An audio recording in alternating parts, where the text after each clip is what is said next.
We're on the Ross Barnett Reservoir, and I'm asking, what is the identity of this white egret or crane or heron? What is this?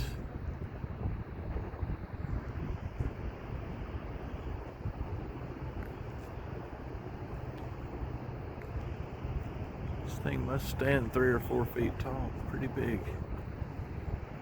And there are several of them down in the swampy area over there.